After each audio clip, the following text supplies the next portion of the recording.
Good morning, students. In previous video, we have discussed about the ionic bonding. Today, we will discuss Fezan's rule. Fezan's rule क्या होता है? This explains the covalent character of ionic bond.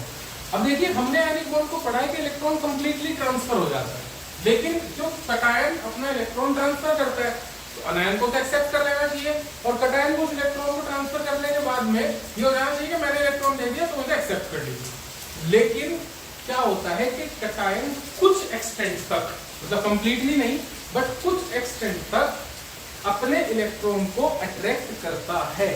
तो उस condition में हमारे पास में ionic compound में भी एक कोवेलेंट कैरेक्टर क्रिएट हो जाता है, ठीक है ना।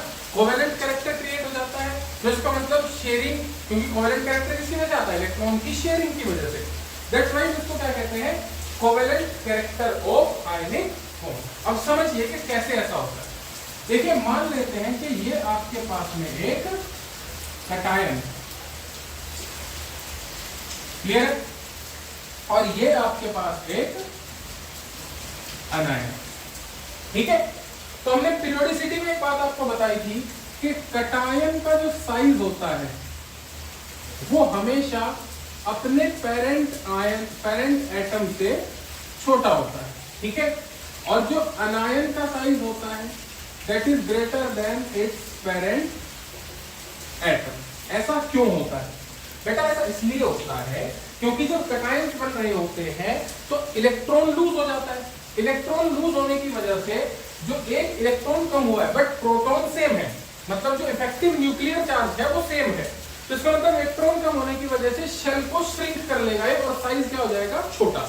अनायन बड़ा क्यों हो जाता है? क्योंकि अनायन बनने के लिए इलेक्ट्रॉन एक्सेप्ट किया जाता है। जब इलेक्ट्रॉन एक्सेप्ट किया जाएगा तो उस कंडीशन में वो इफेक्टिव न्यूक्लियर चार्ज जो प्रोटॉन्स का है, क्योंकि प्रोटॉन्स तो चेंज नहीं हुए हैं, वो सेम है, बट एक इलेक्ट्रॉन बढ़ गया, तो इसका मतलब वो जो इफेक्टिव न्यूक्लियर चार्ज था वो पहले से थोड़ा सा कम हो जाएगा। अब ये कटायन जो है वो अनायन को जो इसने इलेक्ट्रॉन शेयर किया है, ये कुछ हद तक, कुछ एक्सटेंट तक उसको अपनी तरफ अट्रैक्ट करेगा, और जब ये कटायन इधर की तरफ अप्रोच करेगा तो उस कंडीशन में ये जो अनायन का इलेक्ट्रॉन क्लाउड है वो कुछ इस तरीके का हो जाएगा, ठीक है।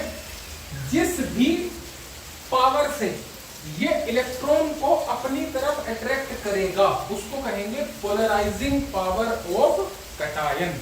और किसी भी कटायन की पोलराइजिंग पावर यानी दूसरे को पोलराइज करने की पावर, यानी अनायन को पोलराइज करने की पावर जितनी ज्यादा होगी उतना ही ये अच्छा कोवेलेंट कैरेक्टर शो करेगा। मतलब कि पोलराइजिंग पावर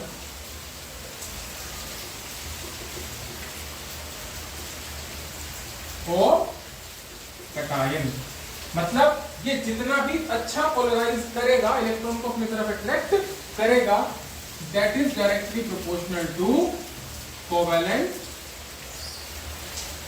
कैरेक्टर। अब अनायन को भी तो ऐसा होना चाहिए ना कि पोलराइज करे, मतलब अपने इलेक्ट्रॉन को कटायन की तरफ अट्रैक्ट कराए, तो उसको बोलते हैं पोलराइजिबिलिटी और अनायन। अनायन की पोलराइजिबिलिटी जितनी ज्यादा होगी उतना ही ज्यादा कोवेलेंट कैरेक्टर होगा, क्लियर है। अब देखिए, ये कटायन जितना स्ट्रांगली अनायन को पोलराइज कर पाएगा उतना ज्यादा कोवेलेंट कैरेक्टर, क्योंकि इलेक्ट्रॉन को अपनी तरफ अट्रैक्ट कर लेगा।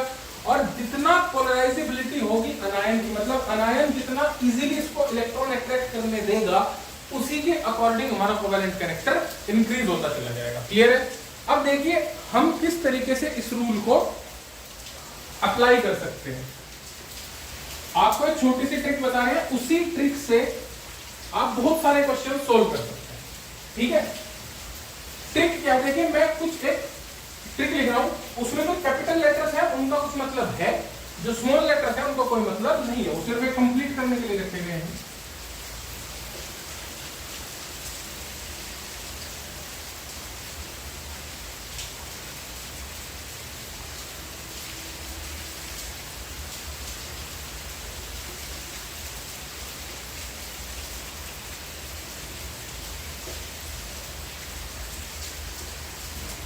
ठीक है, ये आपका एक, मुझे कोई पेन ला कर दो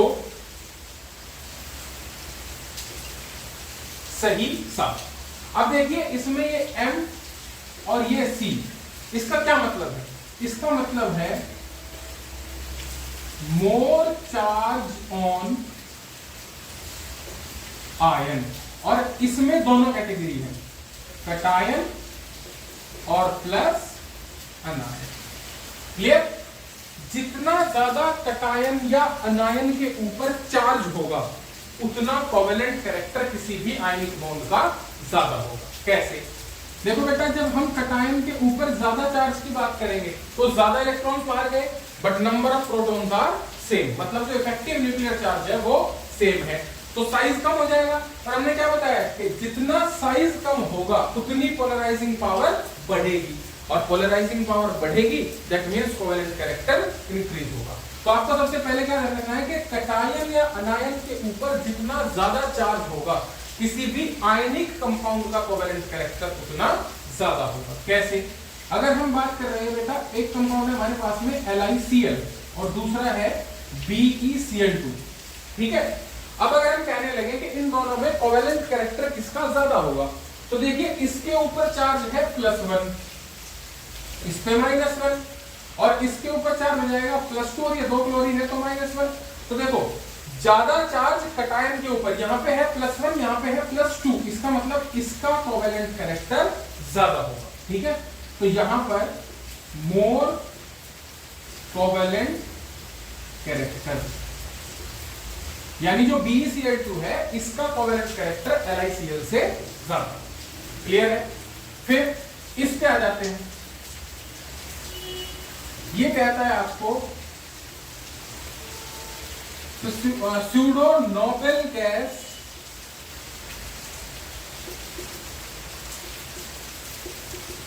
configuration of cation.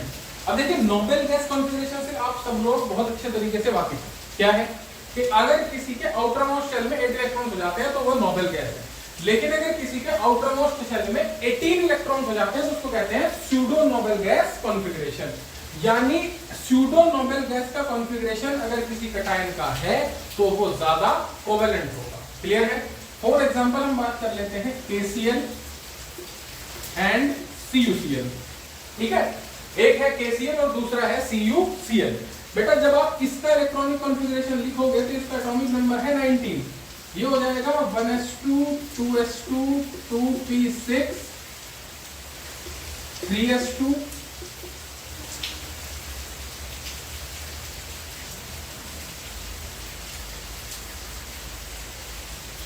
3p6 and 4s1।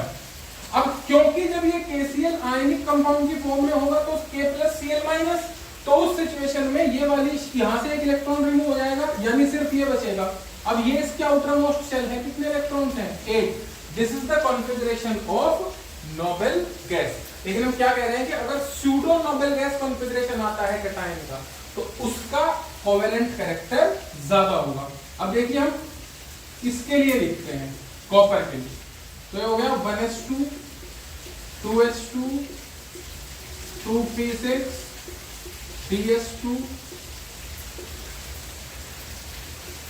3p6, देखिए 4s1 और 3d10। इलेक्ट्रॉनिक कॉन्फ़िगरेशन ऐसा होना चाहिए था अगर ये कॉपर होता, but this is Cu+। Cation की बात कर रहे हैं तो इलेक्ट्रॉन जाएगा कहां से? आउटर मोस्ट शेल से, तो आउटर मोस्ट शेल तो ये है, तो यानी ये 4s के इलेक्ट्रॉन रिमूव हो गए। अब आउटर मोस्ट शेल में इलेक्ट्रॉन देखिए कितने हैं? 18। और हम क्या कह रहे हैं कि जब किसी कटायन के लास्ट आउटर मोस्ट शेल में 18 इलेक्ट्रॉन हो जाएंगे, that is the configuration of pseudo noble gas. अगर स्यूडो नोबेल गैस का कॉन्फ़िगरेशन है then CuCl is more covalent than KCl। Clear? इसी तरीके से इसका क्या मतलब है? लार्ज अनायन, क्या मतलब है? लार्ज अनायन, यानी अनायन जितना बड़ा होगा आयनिक कंपाउंड का कोवेलेंट कैरेक्टर उतना ज्यादा होगा। ठीक है? जितना बड़ा अनायन होगा, रीजन बेटा जितना बड़ा अनायन होगा उसके इलेक्ट्रॉन न्यूक्लियस से इतना दूर होंगे, यानी वो स्ट्रांगली बॉन्डेड नहीं होंगे, तो उनको कैटायन पर अट्रैक्ट करना बहुत इजी हो जाएगा। तो उस कंडीशन में बड़ा अनायन होने की वजह से आपका जो कोवेलेंट कैरेक्टर है वो इंक्रीज हो जाएगा। कैसे? मान लीजिए हम एक तरफ तो बात कर रहे हैं